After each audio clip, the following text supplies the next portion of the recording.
오늘 사순절 둘째 주일의 복음서 말씀은 요한복음 3장 니고데모와 예수님의 대화 장면입니다. 여기에는 그 유명한 거듭남에 관한 이야기와 이제 하나님께서 세상을 이처럼 사랑하사 이게 이제 나옵니다. 재밌는 것은 오늘 교회력 제1독서인 구약 말씀은요, 창세기 12장 그 유명한 아브라함을 부르시는 장면입니다. 해서 오늘 사순절 이 둘째 주일에 우리가 무엇에 대해 나누기 원하느냐, 바로 이 거듭남의 의미를 아브라함과 관련해서 좀 같이 생각해보는 그런 시간을 갖고자 합니다. 자, 그러면 우리 본문을 또 한 절 한 절 보겠습니다. 자, 1절입니다. 그런데 바리새인 중에 니고데모라 하는 사람이 있으니 유대인의 지도자라. 자, 먼저 오늘의 주요 등장인물은 이 니고데모입니다. 이 사람은 먼저 바리새인입니다. 바리새인이라는 것은 그가 아주 율법을 잘 알고 있고 또 율법을 열심히 지키는 사람이다는 것을 알려주죠. 그리고 유대인의 지도자다라고 하는데요. 유대인의 지도자라는 말은 산헤드린 공회의 회원이다 이런 뜻입니다. 산헤드린 공회는요, 당시 유대인 사회에서 최고 의결기관이에요. 그러니까 우리로 치면 국회, 대법원 이런 거를 겸하는 가장 이제 유대인 사회 최고 이 기구인데 거기에 회원이라는 거예요. 그러니까 굉장한 사람이죠. 우리 같은 국회의원 같은 사람인 거예요. 그런데 2절입니다. 그가 밤에 예수께 와서 이르되, 근데 그런 사람이 예수님을 찾아오는데 밤에 올 수밖에 없죠. 왜냐면은 산헤드린 공회 회원쯤 되는 사람이 낮에 막 예수님 찾아서 예수님 굽신굽신하면 다른 사람들이 이상하게 볼 테니까 밤에 몰래 찾아옵니다. 그러고 나는 말이 랍비여. 랍비는 이제 선생님 이런 뜻이죠. 그러니까 지금 이 사람은 예수님을 대단하신 선생님이라고 생각하고 오는 거예요. 2절 계속 보시면은 당신은 하나님께로부터 오신 선생인 줄 아나이다. 여기서 우리라는 것은 지금 니고데모가 단순히 개인적으로 찾아온 게 아니라는 거예요. 개인적으로 와가지고 나는 예수 믿습니다 이게 아니라 우리 곧 이 니고데모와 함께하는 그룹이 있어요. 바리새인 그룹들 중에서도 예수를 하나님으로부터 온 선생님, 그러니까 말세에 보낼 선지자로 생각하는 이 그룹이 있다는 거예요. 그 사람들이 니고데모를 대표로 보내가지고 야, 그 사람 진짜 메시아인지 알아봐라 이래서 이제 보낸 거죠. 여러분, 이슬람교도요 예수님을 믿습니다. 근데 무엇으로 믿느냐? 바로 이 니고데모랑 똑같이 하나님으로부터 온 선생이라고 믿어요. 선지자라고 믿습니다. 그러니까 니고데모의 지금 이해는 이슬람교 정도의 이해인 거예요. 하나님의 아들, 구세주 이게 아니라 하나님이 보내신 위대한 그냥 선지자 이 정도로 생각하고 왔어요.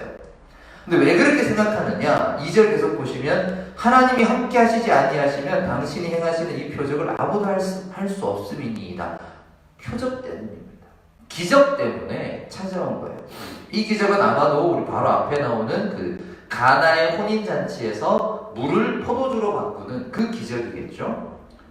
이제 이런 기적은 아무나 할 수 있는 일이 아니다. 당신은 진짜 그냥 그 거리에 그냥 마술사 이런 게 아니지만 하나님이 보내신 선지자인 것 같다. 그런 말이죠.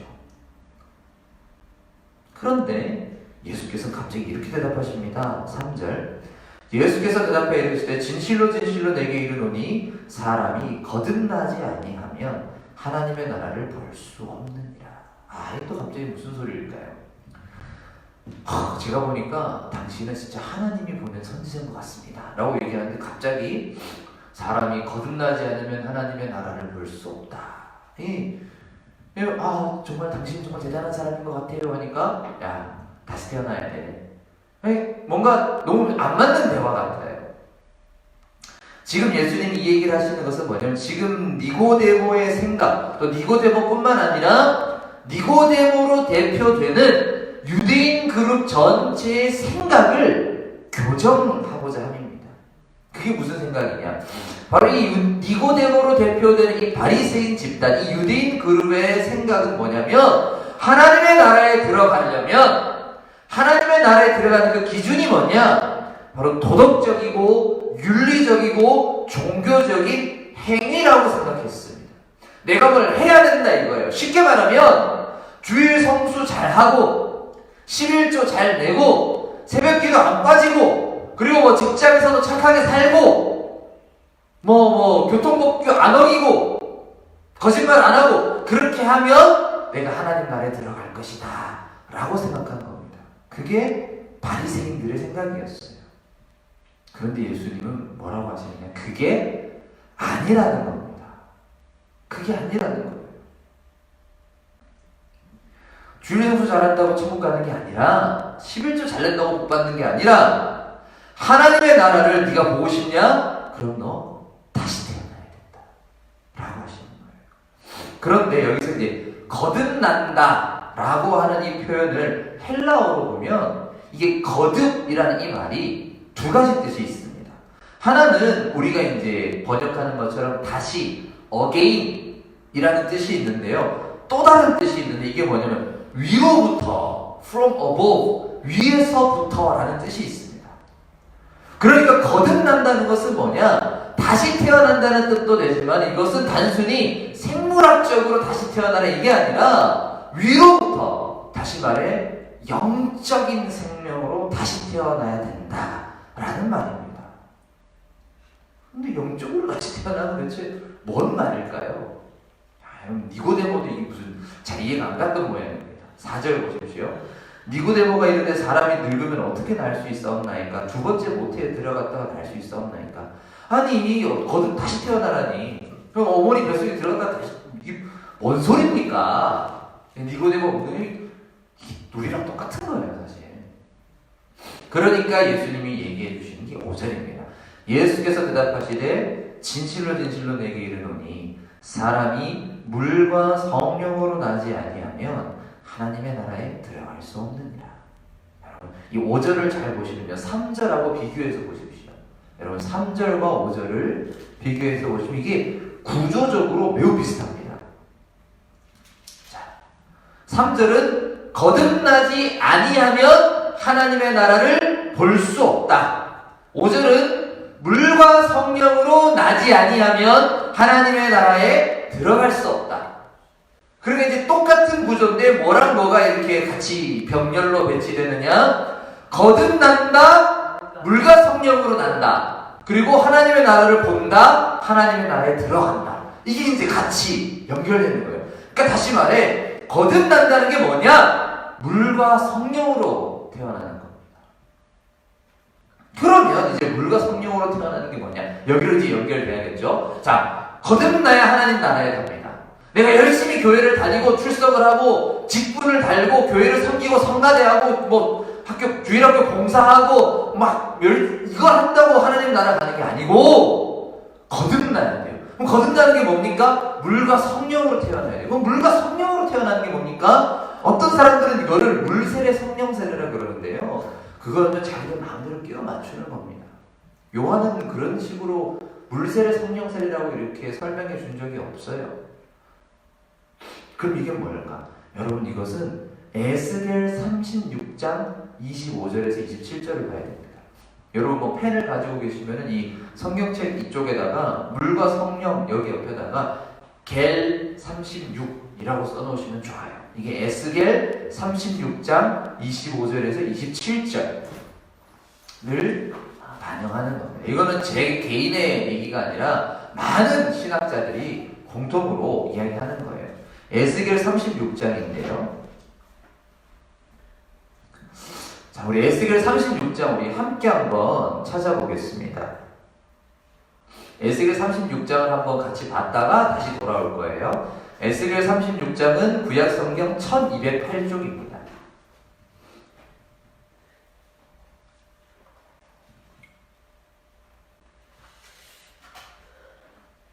에스겔 36장 24절부터 같이 보시면요. 구약성경 1208쪽 에스겔 36장 24절부터 이 단락을 제가 읽어보면 이렇습니다. 내가 너희를 여러 나라 가운데에서 인도하여 내고 여러 민족 가운데에서 모아 데리고 고국 땅에 들어가서 자 25절 보세요. 맑은 물을 너희에게 뿌려서 너희로 정결하게 하되 곧 너희 모든 더러운 곳에서와 모든 우상 숭배에서 너희를 정결하게 할 것이며, 그리고 26절 또 새 영을 너희 속에 두고 새 마음을 너희에게 주되 너희 육신에서 굳은 마음을 제거하고 부드러운 마음을 줄 것이며, 또 내 영을 너희 속에 두어 너희로 내 율례를 행하게 하리니 너희가 내 규례를 지켜 행할지라. 자, 24절 보시면은 내가 너희를 여러 나라 가운데서 인도하여 내고 여러 민족 가운데 모아들여서 고국 땅에 들어갈 때에, 그때에 하나님께서 이스라엘 이 나라를 회복하실 때에 어떻게 하신다? 맑은 물을 너희에게 뿌려서 너희를 정결하게 하겠다. 그리고 새 영을 너희 속에 두고, 무엇을? 내 영을 내 영이 뭐예요? 성령님이죠. 성령을 너희 속에 두고 너희를 새롭게 하겠다. 이게 바로 거듭나는 겁니다. 맑은 물로 정결하게 되고 새 영이 우리 속에 들어오는 거예요. 이게 다시 태어난, 이게 거듭나는 거예요. 그래서 어떤 사람은 그래요, 물로 뿌리는 물세례, 우리 성령이 들어 성령세례, 물세례, 성령세례 아닙니까? 라고 할 수 있지만은 그게 아니에요. 이 두 가지가 우리가 아는 그 물세례, 성령세례처럼 그렇게 두 가지가 따로 일어난다는 언급은 없어요. 이 두 가지가 동시에 일어나는 두 가지 영역이라고도 볼 수 있고, 또는 아주 천천히 일어난 일이라고 볼 수도 있고 한데, 이게 왜 그런 물세례, 성령세례 그 어떤 교단이 있어요. 그 교단이 그렇게 주장을 합니다. 물세례는 우리가 여기서 받는 물세례고 성령세례는 방언하는 걸 성령세례를, 구체적으로 거기서는 방언을 해야 성령세례 받은 거고 그게 진짜 구원받는 거다라고 주장하는 어떤 교단이 있습니다. 근데 그게 아니라는 거예요. 제 말은 왜 아니냐? 자, 우리가 이제 계속해서 에스겔서 보시면요, 먼저 거듭난다는 것은 우선 정결하게 되는 것, 깨끗하게 되는 것으로 시작합니다. 25절 말씀처럼, 에스겔 36장 25절처럼 이것은 이전의 죄악을 씻는 거예요. 이전에 나의 그 죄악된 마음들, 하나님을 향하기 싫어하고 우상을 향했던 이 우상은 결국 나로부터 시작하는 겁니다. 내가 잘 먹고 잘 사는 것, 그걸 위해 우상을 믿는 거예요. 왜 우상을 믿느냐? 여러분, 점치러 왜 갑니까? 내 미래가 궁금해서 그래요. 하나님이 나를 인도하시는 게 궁금한 게 아니라 내가 어떻게 앞으로 잘 될까? 내가 앞에 사업에 어디다가 투자하면 잘 될까? 이거 그냥 궁금한 거예요. 하나님이 나를 이끄시는 대로 가겠습니다, 믿고 가겠습니다가 아니라 내가 어찌 될까? 이게 궁금하니까 점치러 가고 무당한테 달려가고 또는 어디 가서 절하고, 교회를 가도 마찬가지예요. 교회를 다니면서도 우리는 우상 숭배할 수 있습니다. 내가 예수를 믿는 이유가, 그 목적이 내가 잘 되는 거라면 그걸 위해 예수를 이용한다면 그게 우상 숭배죠. 그것으로부터 우리를 깨끗하게 하는 것. 그런데 이것으로 끝나지 않습니다. 아, 마음을 비워라, 죄로부터 깨끗, 이게 끝이 아니에요. 26절을 보시면 새 마음을 너에게 주되 굳은 마음이 아니라 부드러운 마음을 줄 것이다. 이 부드러운 마음을 받는 것, 이게 거듭나는 겁니다. 그 부드러운 마음은 무슨 마음이냐? 27절이에요. 하나님의 율례, 규례, 곧 계명을 지키는 겁니다. 하나님의 계명이 뭐냐? 그게 뭐 레위기나 신명기의 구절 하나하나를 다 지키는 것이겠습니까? 아니지요. 하나님의 계명을 지키는 것은 제가 계속해서 강조하지만 그것은 바로 사랑입니다. 이 얘기는 조금 이따가 또 하고요. 이제 다시 우리 요한복음으로 돌아오겠습니다. 우리 요한복음으로 돌아와서 6절입니다. 육으로 난 것은 육이요 영으로 난 것은 영이니. 그렇죠. 아까 언급한 것처럼 이 생명은 그런 생물학적인 생명이 아니라 영적인 생명인데요. 근데 여기에 대해서 7절, 내가 너에게 거듭나야 하겠다 하는 말을 놀랍게 여기지 말라. 자, 이게 생물학적 생명이 아니라 영적 생명인데, 이 영적이라는 말을 네가 좀 이해를 못하는 것 같은데 이게 이해 못할 일이 아니다, 이런 거예요. 이게 그렇게 어려운 게 아니다. 왜? 8절입니다. 바람이 임의로 불매 네가 그 소리를 들어도 어디서 와서 어디로 가는지 알지 못하나니 성령으로 난 사람도 다 그러하니라. 여기 이제 예수님이 이해하기 쉽게 예를 들어주시는 거예요. 그러면서 일종의 워드플레이, 말장난, 언어 유희입니다. 이게 뭐냐?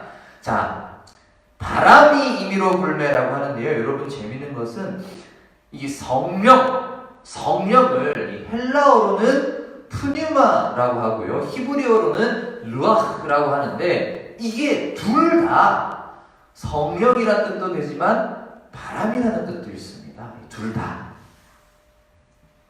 그러니까 지금 예수님이 성령을 바람에 비유하는 거예요. 두 개 발음이 이렇게 같은 단어를 쓰니까. 그러니까 바람이 불면 여러분 어때요? 바람이 불면 바람이 붙는 건 알아요. 우리가 휘, 뭐 소리도 들리고 나무가 흔들리고 뭐 시원하고 내가 알 수는 있는데 이게 정확하게 바람이라는 게 어디서부터 와서 어디로 가는지 눈으로 보고 확인하기는 어렵습니다. 지금이야 과학이 발달해서 뭐 저기압의 중심이 어디다 하지만 그 정확하게 어딘지 우리가 눈으로 보는 건 어렵죠. 그런 것처럼 거듭나는 것 또한 그 사람이 거듭난 건 알지, 내가 거듭났다는 건 알지만 내가 도대체 어떻게 거듭났지 이건 모른다는 거예요. 그래서 이게 꼭 성령 세례만 내가 방언 받아가지고 내가 방언 받아서 내가 구원 받았다 그렇게 되는 게 아니라는 겁니다. 옛날에 구원파라는 이단은 그렇게 물었어요. 당신 구원 받았습니까? 네. 그러면 언제요? 몇 년, 몇 월, 몇 시, 몇 월, 며칠, 몇 시, 몇 분, 몇 초 언제 구원 받았는데 이렇게 물어봤어요. 그런 걸 모른다는 거예요. 그런 걸 알 수가 없습니다. 어느새 돌아보니 세월이 지나 돌아보니 내가 하나님의 자녀가 되어 있네. 그건 아는데 내가 어떻게 구체적으로 딱 됐는지는 잘 모릅니다. 물론 바울처럼 다메섹 가는 도상에 하나님 만나고 그런 사람도 있지만 디모데처럼 몰라요. 내가 언제 이렇게 정확하게 믿음이 내 안에 들어왔는지 모릅니다. 왜냐하면 믿음은 내가 믿는 게 아니라 하나님이 주시기 때문이죠. 저 같은 경우는 그런 어떤 징검다리처럼 그런 대표적인 사건들은 있었습니다. 랜드마크처럼 이렇게 쿵쿵쿵 찍는 제 인생에 굵직굵직한 사건들이 있었지만 그 사건 사이사이에 제 마음을 어떻게 하나님이 인도하셨는지를 다 설명하기가 어려워요. 여러분도 마찬가지입니다. 인생에 큰 사건들은 있었지만 그 모든 사건을 통해 우리를 이끄신 그 이끄심을 다 뭐 구체적으로 설명하고 누군가한테 납득시킨다는 건 되게 어려운 일입니다. 그런데 그게 이상한 게 아니에요. 왜? 바람도 그렇지 않느냐. 우리 자연 세계에도 그런 일들이 있다는 거예요. 우리 자연 세계에도 정확하게 설명하기는 어려워도 어쨌든 일어나는 게 있는 것처럼 성령으로 태어나는 것, 거듭나는 것도 그런 거랑 비슷한 거다. 이런 말입니다. 그러자 9절 니고데모가 대답하여 이르되 어찌 그러한 일이 있을 수 있나이까. 여전히 이해를 못해요. 자, 그러니까 이제 10절 예수께서 그에게 대답하여 이르시되 너는 이스라엘의 선생으로서 이러한 것을 알지 못하느냐. 으이 답답함 이런 거죠. 이스라엘의 선생으로서라는 것은 이 사람이 사내들인 공회 멤버예요. 국회의원쯤 되는데 큰 것도 모르냐 하면서 11절 보시면 진실로 진실로 내게 이르노니 우리는 아는 것을 말하고 본 것을 증언하노라. 그러나 너희가 우리의 증언을 받지 아니하는다. 그럼 여기서 갑자기 예수님이 우리라고 합니다. 여기서 우리는 누굴까요? 자, 아까 앞에서 니고데모가 단순히 개인적으로 그냥 살포시 찾아온 게 아니라 유대인 집단을 대표해서 온 거라고 말씀드렸죠. 자, 이것은 지금 예수님이 우리라고 하는 것은 이게 지금 단순히 개인적인 차원을 말하는 게 아니라 공동체적인 차원, 집단적이고 사회적인 차원, 그러니까 도덕적이고 윤리적이고 종교적인 행동이, 쉽게 말하면 전도 많이 하고 뭐 헌금 많이 하고 뭔가 우리가 행동을 해야 그것으로 우리가 구원받는 게 증명된다고 생각하는, 행동이 중요하다고 생각하는 그런 집단 전체를 염두에 두고 말씀하시는 겁니다.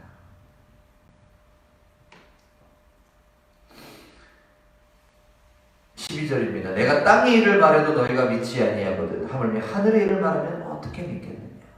땅의 일과 하늘의 일은 육적인 것과 영적인 걸 이제 비교하는 거죠. 그러니까 자꾸만 눈에 보이는 행동을 자꾸 생각하는 거예요. 땅의 일. 자꾸만 눈에 보이는 행동만 생각하다 보니까 그것을 뛰어넘는 차원, 영적인 차원을 이해하지 못하는 거예요. 자, 그리고 이제 13절은요, 이제 다음 단락을 준비하는 이제 오늘 이 니고데모와의 대화와 우리 그 유명한 3장 16절 이야기를 이제 이어주는 넘어가는 이야기입니다. 하늘에서 내려온 자 곧 인자 외에는 하늘에 올라간 자가 없느니라. 자, 땅의 일을 말해도 모르는데 하늘의 일을 어떻게 말하겠느냐? 그럼 당신은 하늘의 일 아니야? 알지? 나는 하늘에서 왔으니까 이거예요. 예수님은 하늘에서 왔기 때문에 하늘의 일을 말한다고 합니다. 그러면 누군 이렇게 물어, 어떻게 사람이 하늘에서 올 수 있냐? 그게 중요한 게 아니에요. 늘 말씀드리지만 중요한 건 왜입니다. 왜? 그래, 당신이 그럼 하늘에 속한 사람, 하늘 사람이면은 왜 땅에 내려왔냐는 거예요. 그게 중요하죠. 왜 하늘의 사람이, 하늘의 일을 잘 아시는 당신이 왜 구태여 이 땅에 내려왔느냐? 그 이유가 14절부터 이제 나옵니다. 모세가 광야에서 뱀을 든 것 같이 인자도 들려야 하리니. 모세가 광야에서 뱀을 든 것은 민수기 21장에 나오는 놋뱀 사건이죠. 여기에 대해서도 제가 정말 자세히 얘기하고 싶지만은 그건 다음에 또 혹시 기회가 생기면 하고요. 중요한 것은 나무에 달려서 이렇게 높이 들리는 것은 이게 절대 좋은 게 아니라는 거예요. 거기는 저주의 자리입니다. 그 놋뱀은 이스라엘 백성이 물려가지고 죽게 생긴 피하고 싶은 것, 나를 망하게 하는 것, 나를 죽게 하는 것, 보고 싶지 않은 것, 그거예요. 고린도전서 1장 23절 말씀에 뭐랍니까? 십자가는 유대인에게는 거리끼는 것이고 이방인에게는 미련하다고 손가락질 받는 겁니다. 근데 바로 그 십자가에 예수께서 달려야 된다는 거예요. 왜요? 15절 이는, 그 이유는 이런 거예요. 그 이유는 그를 믿는 자마다 영생을 얻게 하려 하심이니라. 영생을 얻게 하기 위해서. 이 영생은요, 요한이 자주 쓰는 말이에요. 요한복음이나 요한 1서 이런데. 이 영생은 뭐냐? 다른 복음서에서 말하는 하나님의 나라, 곧 천국하고 같은 겁니다. 다시 말해서 구원받는다라는 이 개념을 요한 버전으로 하면 그게 영생을 얻는다라는 겁니다. 바울 버전으로 하면 의롭다 하심을 얻는다. 그러니까 칭의죠. 바울은 구원받는 것을 의로워진다, 의롭다함을 받는다 이렇게 말하고, 요한은 영생이다 이렇게 말하는 겁니다. 그리고 이제 여러분 너무너무 잘 아시는 16절, 이거 우리 같이 한번 읽어볼까요? 요한복음 3장 16절 시작. 하나님이 세상을 독생자를 주셨으니 이는 그를 믿는 자마다 멸망하지 않고 영생을 얻게 하려 하시니라. 아멘. 하나님이 그 아들을 세상에 보내신 것은 세상을 심판하려 하심이 아니요 그로 말미암아 세상이 구원을 받게 하려 하심이라. 저희 원래 예배 드릴 때 죄고백의 기도 다음에 늘 선포하는 말씀이죠. 하나님이 그 아들 예수를 이 땅에 보내신 이유, 하늘에 속한 하나님의 아들이 땅에 구태여 사람으로 오신 이유는 세상을 심판하러 이놈 시기를 내가 다 쓸어버려야겠다 이게 아니라 구원을 받게 하려고, 영생을 주려고, 한 명이라도 살리기 위해서 이 땅에 오신 것입니다. 그런데 그렇게 하려면 어떻게 해야 되냐? 자기가 저주의 자리, 그 십자가 위에 달려 죽어야 됩니다. 바로 이게 하나님의 마음입니다. 사실 오늘 본문은 이렇게 짧게 다루기에 너무 많은 내용이 있습니다. 이 하나님의 사랑을 막 다루기에도 너무 깊이 다루고 싶지만 오늘의 핵심은 거듭남이었어요. 거듭남. 그래서 다시 거듭남이라는 주제로 돌아오겠습니다. 오늘 교회력 제1독서인 구약 본문은요, 창세기 12장이라고 했습니다. 창세기 12장 1절 너무 유명한 말씀 이렇게 시작하죠. 여호와께서 아브라함에게 이르시되 너는 너의 고향과 친척과 아버지의 집을 떠나 내가 네게 보여줄 땅으로 가라. 이게 뭐 우리 옛날 버전으로는 본토 친척 아비 집을 떠나라 이렇게 우리가 외우고 있어요. 너의 본토 친척 아비 집을 떠나라. 이제 본토가 고향, 친척과 아버지 집을 떠나라 이거예요. 근데 이게 여러분 단순히 이사 가라는 말이 아니에요. 너 부산 출신인데 저기 뭐 광주 가라. 이런 말이 아닙니다. 여러분, 이게 지금 아브라함 시대가 지금으로부터 3,700년 전입니다. 자그마치 3,700년 전이에요. 아브라함 시대가. 여러분, 지금도 내가 살던 동네에서 딴 동네로 이사 가는 거 쉬운 일이 아니에요. 여러분, 이사가 받는 스트레스가 얼마나 큰지 아십니까? 부모님의 죽음 다음으로 스트레스가 크다고 합니다. 배우자의 사별이나 이별보다 이사 스트레스가 더 크대요. 이게 무슨 말이 됩니까? 정말 사람이 크게 스트레스 받는 게 이사인데, 여러분 지금도 여러분 원래 여러분 나고 자란 동네를 떠나 딴 동네로 가면은 21세기 대한민국에서도 이렇게 직장 생활하기가 어렵습니다. 우리 고등학교 출신 많고 내가 잘 아는 사람 많은 동네에서는 승진이 빵빵 되는데 내 지역을 떠나면 내가 모르는 사람들 사이에 있으면 이게 회사에서도 어려운 게 이게 지금 현실인데 여러분 3,700년 전에 어떻겠습니까? 이거는 아예 죽으라는 말입니다. 혹은 다시 태어나라는 말입니다.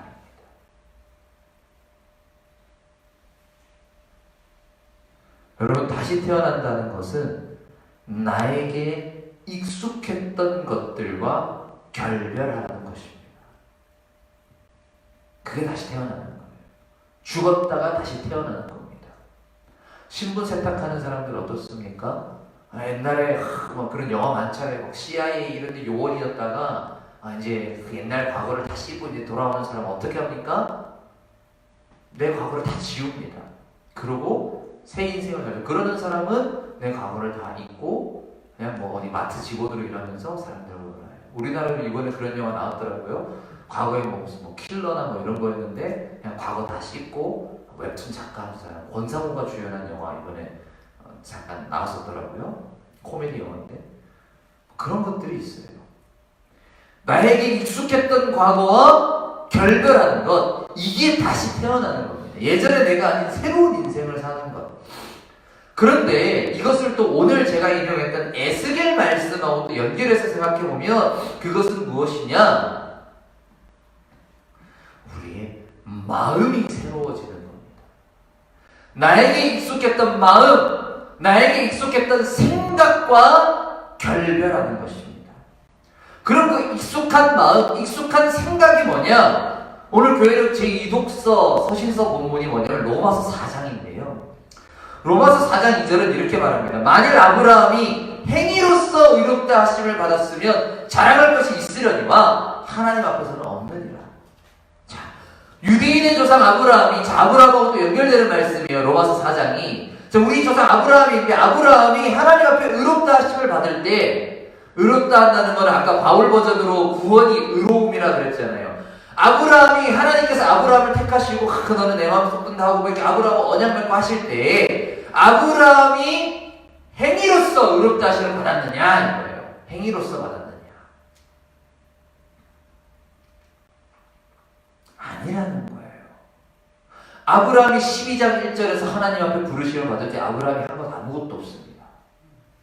아브라함이 나중에 이삭을 바치는 걸로 이제 믿음을 보여주긴 하지만은 그거는 세월이 몇십 년 흐르고 났습니다. 처음에 아브라함이 그 창세기 12장에서 하나님이 불러서 내가 너를 보여줄 땅으로 가라. 내가 너를 통해 복을 주겠고 이 땅 만민이 복받게 하겠다. 라고 하실 때 그때 아브라함은 아무것도 한 게 없다고요. 아무것도 한 게 없었습니다. 여러분, 뭔가 우리가 세상을 살면서 내가 하나님 앞에 뭔가 해야 되는 건 아닌가? 내가 하는 게 있어야 되는 거 아닌가? 라고 하는 이 생각이야말로 우리가 벗어나야 되는 생각입니다. 여러분, 신천지가 왜 저렇게 난립니까? 요즘 신천지 뭐 국가적으로 이제 유명해졌잖아요. 신천지 사람들이 왜 저렇게 유난스러우느냐? 그들은 바로 이 생각. 내가 뭔가 하는 게 있어야 인정받는다라는 이 생각 때문에 그렇게 목숨 걸고 전도하고 헌금하고 그렇게 목매달고 사는 거예요. 그런데 그렇게 생각하는 이상 절대로 그것은 거듭난 게 아닙니다. 여러분, 근데 이 생각은요, 단순히 신천지만 그런 게 아니라 인간이라면 누구나 다 그렇게 생각합니다. 여러분, 신천지만 그렇습니까? 공로를 강조하는 로마 카톨릭 교회, 천주교회도 마찬가지예요. 인간의 공로를 강조합니다. 그래서 공로를 많이 쌓으면 그 사람이 뭐 복자가 되고 성자가 되고, 공로를 많이 못 쌓으면 연옥가고, 이렇게 단계별로 생각하는 거예요. 불교는 어떻습니까? 참선 강조하죠. 보식을 해야 되고 뭘 해야 되고 업을 쌓아야 되고, 업을 쌓는다는 거나 로마 카톨릭 천주교의 공로를 쌓는 거나 사실 똑같은 겁니다.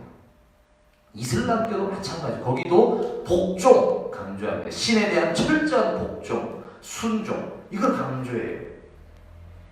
그러면 교회는 뭐가 다르냐? 여러분, 우리나라에 정말 많은 교회들, 부끄럽지만 정말 안타깝지만 수많은 교회도 그걸 강조합니다. 주일 성수하느냐, 새벽기도 하느냐, 그걸 가지고 장로 될 수 있네 없네. 이 사람 서리 집사 줄래 말래, 11조 다 했냐, 11조 많이 안 했네, 그럼 집사 안 주고. 한국 교회도 똑같다는 거예요. 그런 식으로 하는 이상은 그건 거듭난 게 아닙니다. 인간의 한계 안에 땅의 일, 육적인 생명이 우리는 여전히 갇혀 있는 거예요. 여러분, 지금 코로나 바이러스로 인해서 많은 교회가 공동 예배를 중단하고 있습니다. 그런데 이때에 목숨으로 예배 드려야 되는 거 아니냐, 뭐 이런 사람이 있는데요. 그 사람 죄송한데 거듭나지 않은 겁니다. 여전히 육적인 생각, 뭔가 행위로 뭔가를 증명해야 된다는 그 생각에 갇혀 있는 거예요. 못 모이면 어때요? 우리가 왜 안 모이고 있습니까? 우리가 지역사회를 사랑하기 때문에 그래요.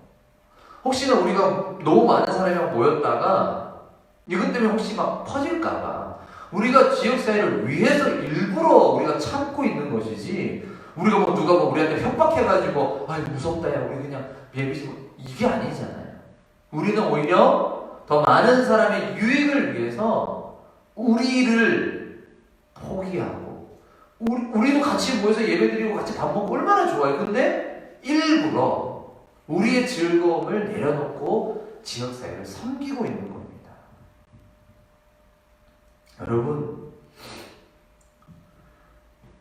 우리 성경이 특히 이 거듭난 우리의 이 사람에게 성경이 강조하는 것은 무엇이냐? 여러분, 성경이 중요하게 생각하는 것은 우리의 행위가 아닙니다.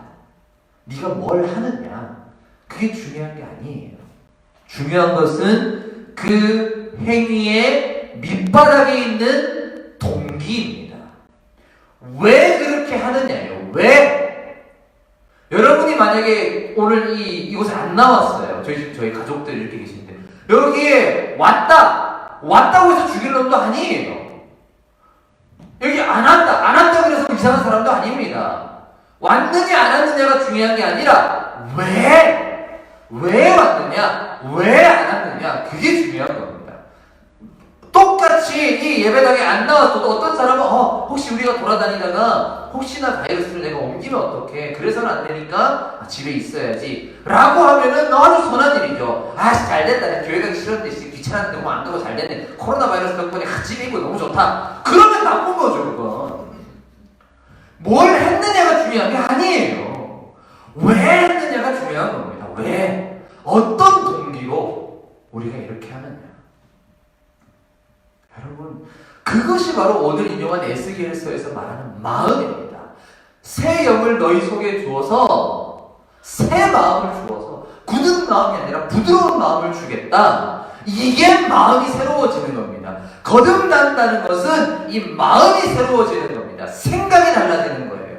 로마서 12장도 말하죠. 너의 마음과 생각이 달라져서 마음의 변화를 받아 하나님의 선하시고 기뻐하시고 온전하신 뜻이 무엇인지 분별하는 것. 생각이 달라지는 게 거듭나는 겁니다. 그럼 행위를 중요하게 여기는 이상 거듭날 수 없어요. 이거 해야 되고 저건 하면 안 되고, 또 남을 판단할 때도 저 사람은 저렇게 하니까 저 사람 나쁜 사람이야, 저 사람 저렇게 하면 안 되는데 왜 저럴까, 이렇게 남을 판단하는 이상 여러분 여전히 거듭나지 못한 겁니다. 거듭난 신념, 거듭난 양심, 거듭난 생각은 저 사람은 왜 저럴까, 저 사람은 왜 저렇게 행동할까, 그 동기를 보는 거예요. 내가 무언가 할 때도 나는 왜 이것을 하려는 것일까, 내가 예를 들어 어떤 일을 하려고 해. 내가 사업을 하려고 해. 사업을 내가 이걸 지금 왜 하는 건가? 정말 내가 이 일을 통해서 진짜 누군가에게 도움이 되고 최소한 내 가족에게 도움이 되고 더 나아가 우리 이 공동체에 참 도움이 되는 이런 일을 하면 참 좋겠다. 내가 이 생각으로 하는지 아니면 누가 뭐 어찌됐든 간에 뭐 진짜 난 내부터 살고 보자 이 생각으로 하는지 내 마음의 동기를 먼저 살펴보는 것 이게 중요합니다.